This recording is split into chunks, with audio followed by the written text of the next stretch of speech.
Togo Info, le Togo à votre portée. Écoutez, je pense que le syndicalisme est né de la volonté manifeste de défendre le droit des travailleurs. Donc, les enseignants ont mis en place un syndicat pour faire triompher naturellement leurs revendications sociales. Donc, la plus grande surprise, c'est que nous apprenons qu'on est allé arrêter l'un, je crois, à domicile, l'autre, le son domicile a été saccagé. On se dit, mais pourquoi le droit syndical est garanti par la Constitution des États? Même en Europe, on a vu les prolétaires, comment les gens se sont battus pour pouvoir se délivrer des conditions de travail difficiles dans le temps. Donc, tout travailleur veut bien s'émanciper à travers l'organisation syndicale, etc. Donc, au Togo, c'est une surprise pour que les enseignants aient été récemment arrêtés. Nous apprenons que l'un aussi a été emprisonné pour des actions syndicales. Or, le syndicat n'est pas un criminel. Le syndicat, il défend un certain mieux-être social. Alors pourquoi il faut l'arrêter jusqu'à ce que jusqu'à prison s'en suive? Là, je suis vraiment très perdu. Je plaide pour qu'on puisse très rapidement le relâcher ou bien les relâcher parce qu'ils sont deux actuellement. Donc les relâcher, essayer d'ouvrir une discussion franche avec ce corps syndical, les enseignants, pour trouver des solutions négociées. Plutôt que d'user un petit peu de la force qui n'arrange visiblement pas la situation. Parce que dès lors qu'ils seront en prison, la base va vouloir manifester pour obtenir leur libération. Les études seront encore perturbées, les enfants seront à la maison et la police aussi d'être appelée pour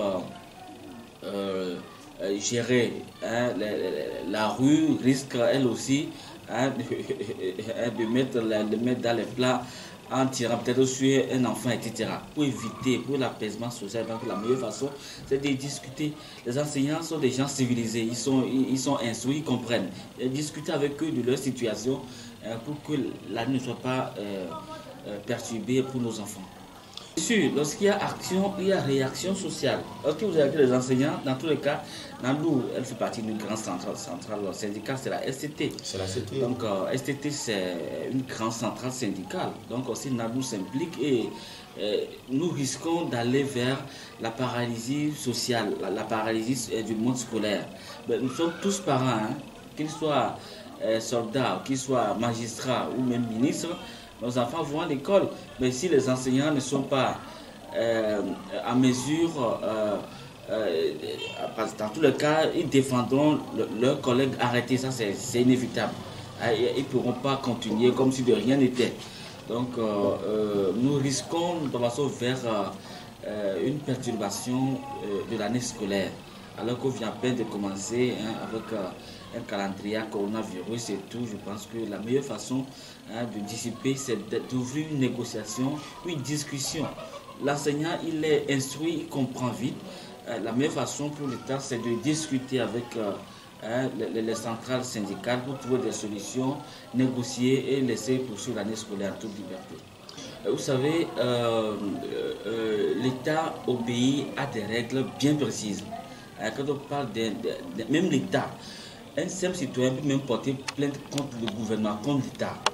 Donc, le SCRIC est un corps professionnel organisé. Donc, c'est une entité morale.